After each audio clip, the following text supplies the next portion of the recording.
اس رب کو پہچاننے کے لیے، اپنے الہ کو جاننے کے لیے کیا کرو؟ اس کی بنائی ہوئی چیزوں پر غور و فکر کرو، اس کی نشانیوں کو دیکھو. اور وہ کیا ہیں؟ جو لوگ عقل سے کام لیتے ہیں ان کے لیے آسمانوں اور زمین کی ساخت میں، رات اور دن کے ایک دوسرے کے پیچھے آنے میں، ان کشتیوں میں جو انسان کے نفع کی چیزیں لیے ہوئے دریاؤں اور سمندروں میں چلتی پھرتی ہیں، بارش کے اس پانی میں جسے اللہ اوپر سے برساتا ہے، پھر اس کے ذریعے سے زندگی بخشتا ہے، اور اپنے اسی انتظام کی بدولت زمین میں ہر قسم کی جاندار مخلوق کو پھیلاتا ہے، یعنی زندگی وجود میں آتی ہے اس پانی کے ذریعے. ہواؤں کی گردش میں اور ان بادلوں میں جو آسمان اور زمین کے درمیان مسخر کر دیے گئے ہیں بے شمار نشانیاں ہیں. لیکن ان ساری نشانیوں کو دیکھ کر جان کر بھی بعض لوگوں کا حال کیا ہے؟ وَمِنَ النَّاسِ مَن يَتَّخِذُ مِن دُونِ اللَّهِ أَندَادًا.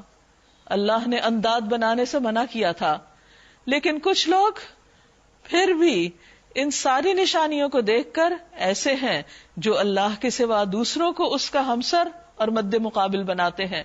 جنہوں نے کچھ بھی نہیں بنایا، جو کچھ بھی نہیں کر رہے، انہیں خدا کا مقام دے دیتے ہیں، انہیں الہ بنا دیتے ہیں، حالانکہ اس بات کو تو عقل بھی نہیں مانتی. وہ ان سے ایسی محبت کرتے ہیں جیسی محبت اللہ سے کرنی چاہیے، حالانکہ ایمان رکھنے والے لوگ سب سے بڑھ کر اللہ کو محبوب رکھتے ہیں. کاش جو کچھ عذاب کو سامنے دیکھ کر انہیں سوجنے والا ہے وہ آج ہی سوج جائے کہ ساری طاقتیں اور سارے اختیارات اللہ ہی کے قبضے میں ہیں، اور یہ کہ اللہ سزا دینے میں بہت سخت ہے.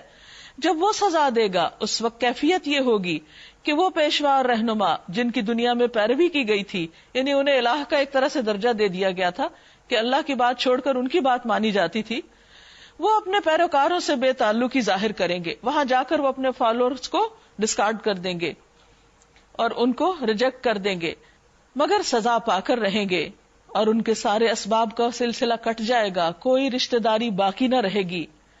اور وہ لوگ جو دنیا میں ان کی پیروی کرتے تھے وہ کہیں گے کاش ہمیں ایک بار پھر موقع مل جائے تو جس طرح آج یہ ہم سے بیزاری ظاہر کر رہے ہیں ہم ان سے بیزار ہو کر دکھا دیتے.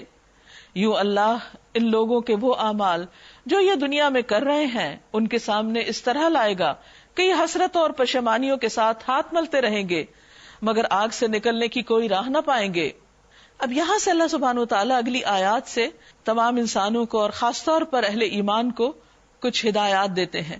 سب سے پہلا سبق کیا ہے کہ اپنے رب کو پہچانو، اس پر ایمان لاؤ، آخرت کو مانو، اور ایمان کے تقاضے پورے کرنے کے بعد پھر اللہ تعالیٰ نے جو احکامات دیے ہیں ان کو مانو، اس کی تعلیمات پر عمل کرو. اب دیکھیں گے ہم کہ کیا کیا احکامات ملتے ہیں. یا ایھا الناس کلوا مما فی الارض حلالا طیبا. کھانا پینا انسان کی ضرورت ہوتا ہے، کوئی بھی شخص کھائے پیے بغیر زندہ نہیں رہتا، اس لیے پہلا حکم کھانے پینے کے بارے میں کہ اپنی غذا ٹھیک کر لو، حلال اور طیب کھاؤ. لوگوں زمین میں جو حلال اور پاک چیزیں ہیں انہیں کھاؤ.